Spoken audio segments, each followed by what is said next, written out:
Now we assume that we have located the center of mass for a system of particles, and let's call the position vector of the center of mass r center of mass. Then we can calculate the velocity of the center of mass as the derivative of r center of mass with respect to time. So using the definition of r center of mass, which is sum over I m sub I, mass of the ith particle, multiplied by position vector of the ith particle, ri vector. If we take a time derivative, since the total mass is a constant, mass of the ith particle is a constant, the time derivative only operates on the position vector of the ith particle. So we have v center of mass equals 1 over capital M, total mass of the system of particles, sum over I m sub I, dr sub I dt. So the r sub I dt is nothing but the velocity of the ith particle. So we see that velocity of the center of mass is 1 over the total mass, sum over I, the particle index, m sub I, v sub I. So the velocity of the ith particle. So you can see that if I multiply the left hand side with capital M, so if I take this capital M to the left hand side, capital M times V center of mass is sum over I, M sub I, V sub I.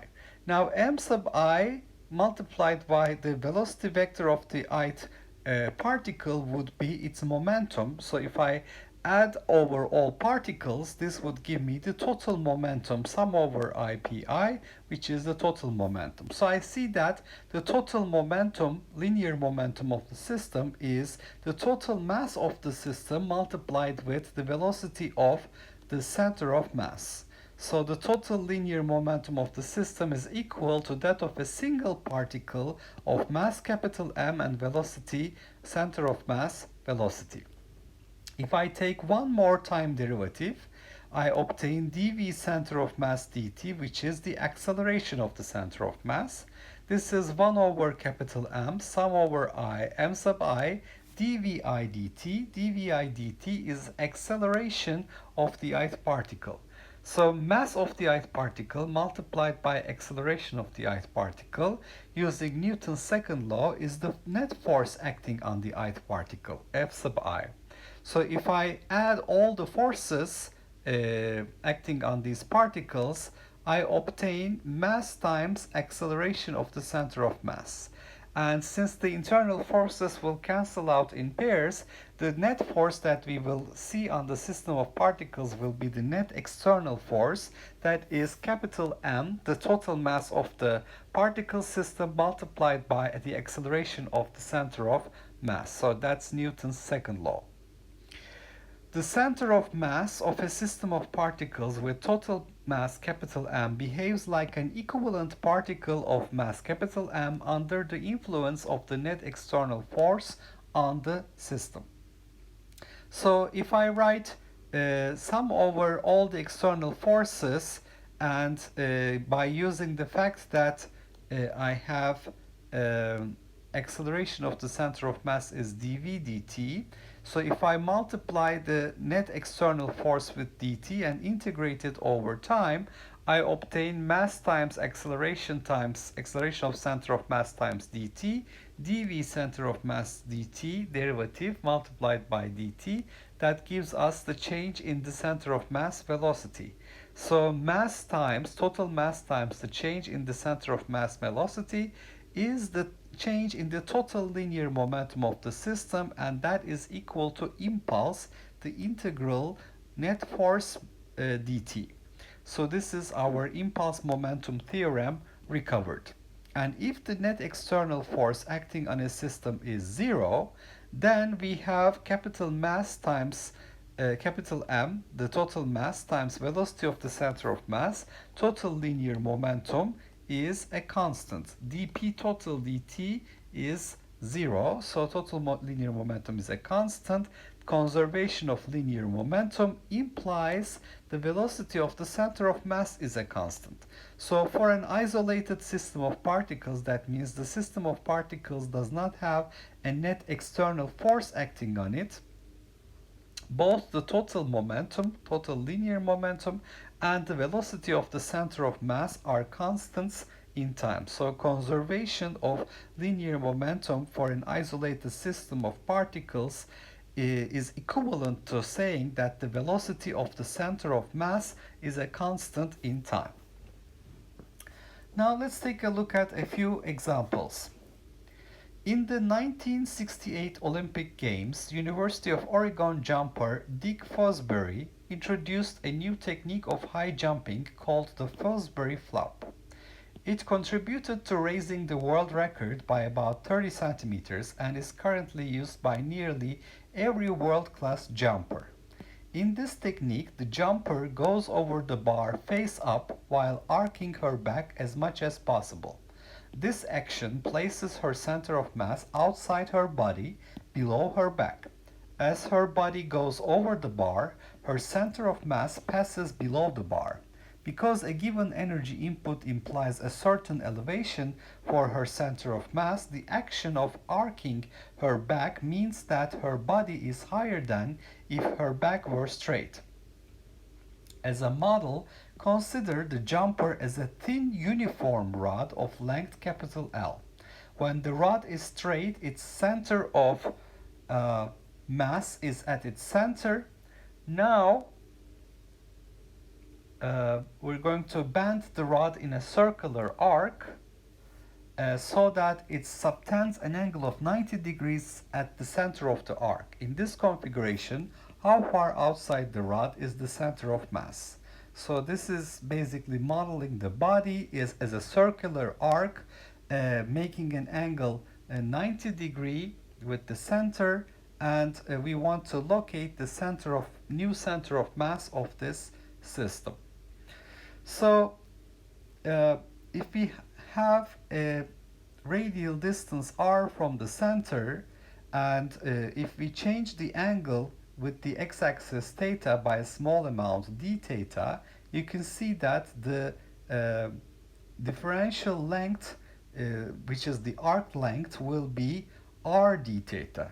So how do we see this? For example, the total circumference of this circle would be 2 pi r because the angle is 2 pi. For an angle d theta, the distance that we cover on the perimeter of this circle would be r d theta. Okay, so the total length, capital L, will be equal to pi over 2 times r. Why? Because we think that the total angle that we have here is 90 degrees. So this is going to be 90 degrees, and therefore we will have pi over 2r, which is quarter of 2 pi r. So that's the total length, quarter of a circle. Okay, so we can see that the radius is 2L divided by pi in this case. Now we also note that the rod is a uniform rod, so uniform rod implies that we have a linear mass density, which is total mass of the rod divided by the total length of the rod.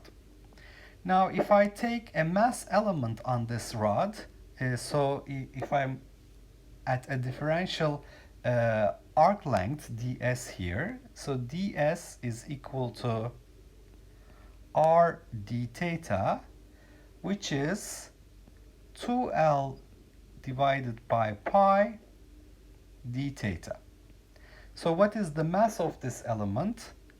It's dm, which is lambda times ds, which is mass per unit length, capital M over L, multiplied with 2L over pi d theta. So the L's will cancel here, and therefore I find dm to be 2 capital M over pi d theta. Now for the x coordinate here, we have x is equal to r cosine theta and y is equal to r sine theta.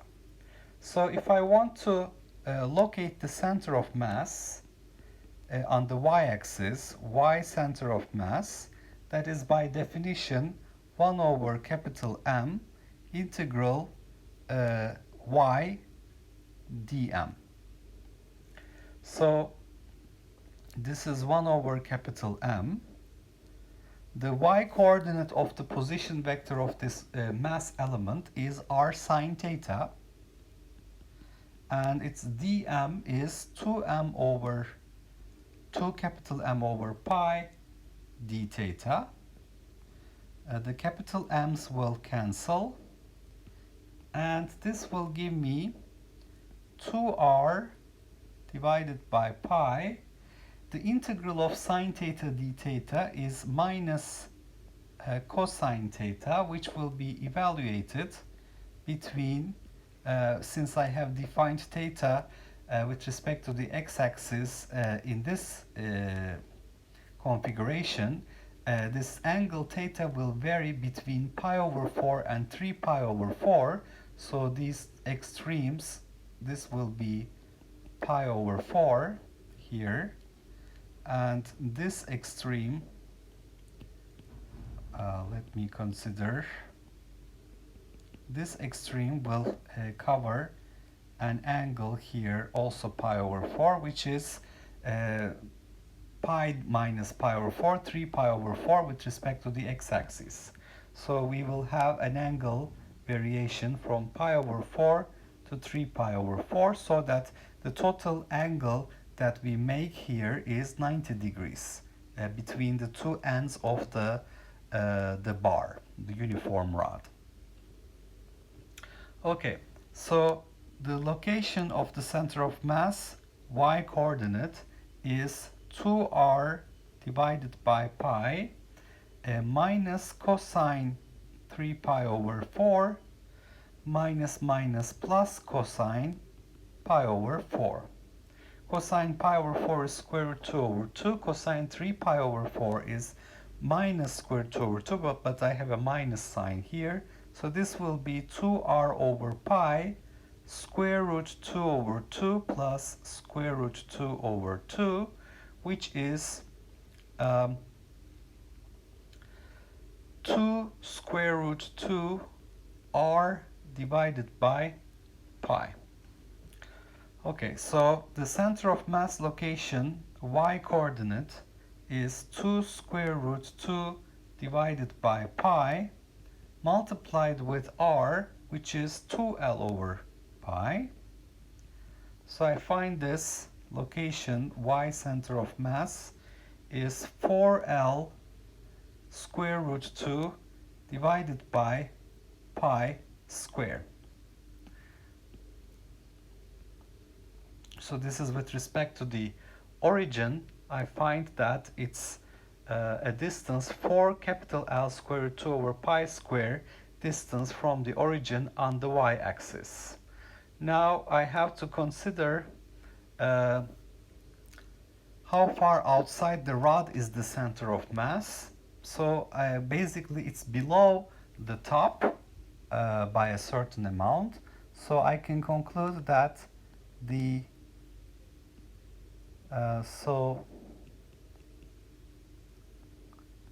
the center of mass, COM, is below the top of the bar, top of the uniform rod, by r minus 4l square root 2 over pi square. Now r was 2l over pi, so 2l over pi minus 4 square root 2l over pi square if you take this into 2L over pi parentheses, 1 minus 2 square root 2 over pi, and if you calculate this, it is 0.063 L. So 0.063 L below the top of the bar. How about the x-coordinate of the center of mass? Well, that's easy because we have a symmetric distribution here, symmetric distribution of mass for a uniform rod. On the x-axis, we have the same situation. So this side will be equal to this side. So we will have the same contribution from both sides, and therefore the x center of mass will be right in the middle. So for that one, I don't have to do any calculations. So note that the x-coordinate of the center of mass must be 0. Why? Due to symmetry of the rod, symmetry of the uniform rod about the central vertical axis, which is what I call the y-axis. So you can see here the central vertical axis is what I envision to be the y-axis, and I have a symmetric mass distribution about the y-axis. There's mirror symmetry here. So the x center of mass, x coordinate of the center of mass position vector should be 0. Okay, so let's summarize what we did here. We have studied this technique introduced by the Oregon jumper Dick Fosbury flop. We have modeled it as modeled the body of the jumper as a uniform rod which subtends an angle of 90 degrees with respect to the origin, and we want to know the center of mass location for this new configuration. And we see that because I have a symmetric mass distribution and it's a uniform rod about the y-axis, the x-coordinate should be 0. For the y-coordinate, I considered the mass per unit length, capital M over L, the relationship between radius of this circular arc and the total length L of the rod. Because it's quarter of a circle that I cover, it is L equals pi over 2r. And for the differential mass element here, dm, I have considered a differential element on this arc, which has an arc length r d theta, and x-coordinate of the position vector of this differential mass element is r cosine theta, and y-coordinate is r sine theta. So by calculating the mass of this differential element, lambda ds, and using the definition of the center of mass location y-coordinate 1 over m integral y dm, since this is a continuous object, I find the center of mass location with respect to the origin. Then I subtracted it from the radius r to find how far below the top of the rod the center of mass location is. It turns out to be 0.063 L. Okay, another example. Romeo, 77 kilograms, entertains Juliet, 55 kilograms, by playing his guitar from the rear of their boat at rest in still water, 2.7 meters away from Juliet, who is in front of the boat. After the serenade, Juliet carefully moves to the rear of the boat away from the shore to plant a kiss on Romeo's cheek. How far does the 80-kilogram boat move toward the shore it's facing? Okay, so we have the boat here, which has a uniform mass distribution, I assume 80 kilograms. Romeo is at the front, Juliet is at the back end, facing the shore. The distance between Romeo and Juliet is 2.7 meters. We have still water and the boat is at rest. Now, when Juliet moves towards Romeo, a distance 2.7 meters, the boat is going to travel a certain distance towards the shore. That's what I would like to find out. So I start with noting that the total mass of the system, capital M, is 77 kilograms Romeo, 55 kilograms Juliet, 80 kilograms the boat. The total is 212 kilograms. The net external force acting on the system is 0.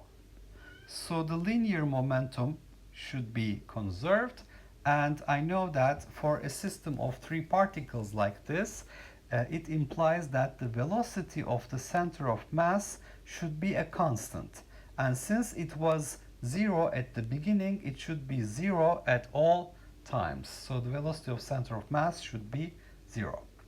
Now, what is the position vector of the center of mass initially? So so I can calculate the initial position of the center of mass. Let's have Romeo at the origin, mass of Romeo times 0. The boat has a center of mass right in the middle, so mass of the boat times the distance from the origin, 1.35 meters. Then I have mass of Juliet times 2.7 meters, distance from the origin here, and this divided by the total mass in I hat direction. So that gives me, if I calculate this, mass of the boat is 80 times 1.35 plus mass of Juliet 55 times 2.7 in I hat direction divided by 212. So this turns out to be 1.21 I hat in meters. That is the location of the center of mass for the system of Juliet, Romeo, and the boat. Now, as Juliet moves towards Romeo, what happens? The boat moves by delta x towards the shore, and that's actually what I would like to find out. That's the question. What is the distance the boat travels towards the shore? Okay, so I have to envision this situation now.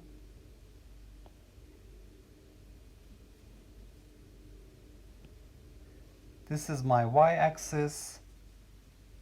This is my x-axis.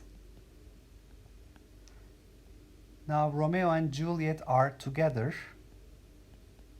A distance delta x from the origin. The boat center of mass is at a distance 1.35 plus delta x from the origin. So what is the new center of mass position vector, our center of mass final? This will be equal to mass of Romeo plus mass of Juliet times delta x plus mass of the boat times 1.35 plus delta x divided by the total mass in I hat direction. So that would be 77 plus 55, total mass of Romeo and Juliet, delta x plus 80 kilograms times 1.35 plus delta x divided by 212 I hat. So this turns out to be 212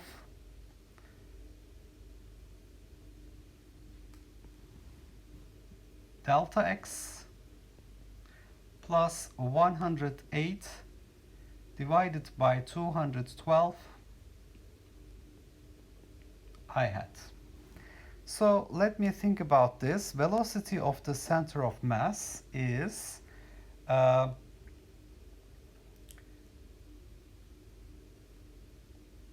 going to be dr.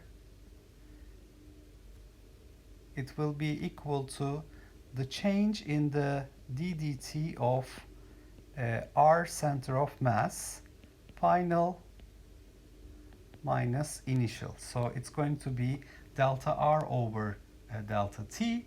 And since this is going to be 0, I conclude that the final position vector and the initial position vectors of the center of mass should be the same. So the center of mass position should not change. So that means the initial center of mass position, 1.21 I hat, should be equal to the final center of mass position, delta x plus 108 over 12 I hat. So this gives us delta x plus 0.509 I hat. So delta x, the displacement of the boat, is 1.21 minus 0.509 I hat, which is 0.7 I hat in meters. So the displacement of the boat towards the shore is 0.7 meters. So let's summarize what we did here. We have Romeo at the front end, Juliet at the back end on a uniform boat. So we have three particles in our model: Romeo, Juliet, and the boat. So we put these particles, Romeo is at the origin, Juliet is at 2.7 meters away from the origin. The center of mass of the boat is 1.35 meters, right in the middle of the boat, because I'm assuming it's a uniform boat. The system is at rest in still water, and because the net external force acting on the system is 0, the total linear momentum is a constant, which I know from my study of system of particles implies the center of mass velocity is a constant. While it was 0 at the beginning, it was at rest, so it has to be 0 at the end, which means that the center of mass position vector should not change. So all I have to do is to calculate the initial position vector of the center of mass, which is, because Romeo is at the origin, no contribution, mass of boat times 1.35 plus mass of Juliet times 2.7 divided by total mass in I hat direction. So it's 1.21 I hat in meters. That's the position vector of the center of mass. And when Juliet moves towards Romeo, the boat moves to the right, a distance delta x. So Romeo and Juliet together are no longer at the origin. They are at a distance delta x from the origin, and the boat center of mass is now at a distance 1.35 plus delta x from the origin. Now we calculate the new center of mass position vector, and because the center of mass position vector should not change, since the velocity of the center of mass is a constant, which is 0 in this case, we find that by equating the final and initial center of mass position vectors, the displacement we should have towards the shore should be 0.7 meters or 0.7 I hat in meters. Okay, so let's move on to another example. Two particles with masses m1 and m2 are released from rest at a height h. These are point particles. Assuming all collisions are on the vertical axis and are elastic. For m2 to be stationary after the collisions, what must the ratio m2 over m1 be? What is the maximum height m1 can reach after the collisions? Okay, so I start by noting that there is no mentioning of air friction, so neglecting air friction here, we must have conservation of mechanical energy as these particles are falling down. So we have a free fall for these particles. So during the free fall, we're going to have conservation of mechanical energy. So the change in mechanical energy of a particle with mass m2 is the change in its kinetic energy plus the change in its potential energy should be 0. So the final kinetic energy before it hits the ground will be 1 over 2 m2 v2 square. Initial is 0. Final potential energy will be 0. Initial potential energy is m2 gh. So this tells me that it's going to reach the ground with a speed square root 2gh. And I do the same exercise for m1, the change in mechanical energy of m1, which is delta k1 plus delta u1, should be equal to 0. So 1 over 2 m1 v1 square minus 0 plus final potential energy 0 minus initial potential energy m1 gh is 0. So it reaches the ground with a speed also square root 2gh. So m2 is below m1. So what will happen is, because all collisions are on the vertical axis and elastic, m2 bounces elastically from the ground at the instant m1 is reaching the ground. So we have these two particles, m2 here bouncing and m1 on top of it.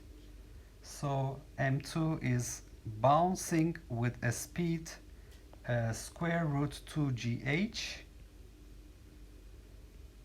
and m1 is going to hit m2 with a speed square root 2gh. So we're going to have a collision of m1 and m2.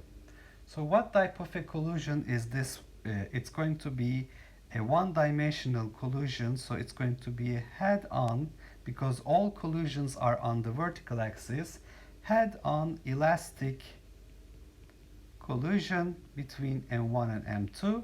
And for head-on elastic collisions, we can write v1 initial plus v1 final is equal to v2 initial plus v2 final. So this comes out from kinetic energy conservation and linear momentum conservation, you will remember from our lecture. So v1 initial, so this is basically our y-axis, vertical axis. v1 initial is in minus direction, minus square root 2gh j hat, and we will have plus v1 final is equal to v2 initial, which is square root 2gh j hat, and then v2 final. Well, we want m2 to be stationary after the collision, so we will have a zero velocity for v2 final, and therefore this is going to tell us v1 final should be 2 square root 2 gh in j hat direction. Now since I have for this system of two particles, only forces acting between them, m1 and m2, are applying forces on each other. There is no external force acting on m1 and m2 during the collision. m2 has already bounced from the ground, so there is no contact with the ground. So we have m1 and m2 applying forces on each other with no external force on the system. So the linear momentum will be conserved, and since it's a head-on elastic collision, you can see this. So m1 v1 initial plus m2 v2 initial, the total linear momentum of the system initially will be equal to m1 v1 final plus m2 v2 final. So we will have initial linear momentum equal to final linear momentum. Anyway, everything is happening on the y-axis. The net external force acting on the system is 0. So m1 v1 initial, we have minus m1 square root 2gh j hat. M2 v2 initial, m2 square root 2gh plus j hat. M1 v1 final, 2m1 square root 2gh j hat plus 0. So the square root 2gh will cancel here, and we will find that m2 is equal to 3m1, or the ratio of m2 to m1 must be equal to 3. Okay, now I want to know what is the maximum height m1 will reach, and the change in the mechanical energy of m1 will be 0 after the collision. Why? Because there is no air friction, so I must have delta K1 plus delta U1 equal to 0. So when I reach a maximum height, the maximum kinetic, the final kinetic energy will be 0. Initial kinetic energy 1/2 m1 v1 final square. Final potential energy m1 gh max. Initial potential energy is 0 at the collision time. This must be equal to 0. So m1 gh max must be equal to 1/2 m1 v1 final square, which is 4 times 2gh. So this will give us, if I cancel m1g's here, m1g disappears. I'm going to find maximum height to be equal to 4h.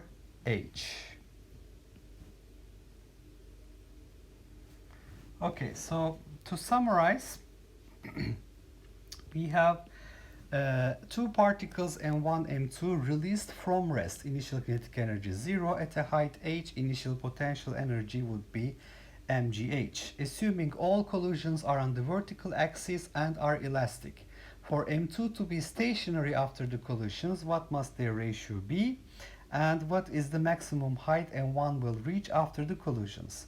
So first of all, during the free fall, I have conservation of mechanical energy. So this potential energy turns into kinetic energy. So m1 will be coming to reach the ground with a speed square root 2gh. So you can see that the dimensions of m1 and m2 are not important here because we're modeling them as point particles. And m2 is going to bounce from the ground first with a speed square root 2gh, and the effect of the bouncing will be just to change the direction of the velocity. Why? This is going to be an elastic collision. It's going to conserve kinetic energy. Okay, so I must have the same kinetic energy after the collision with the ground.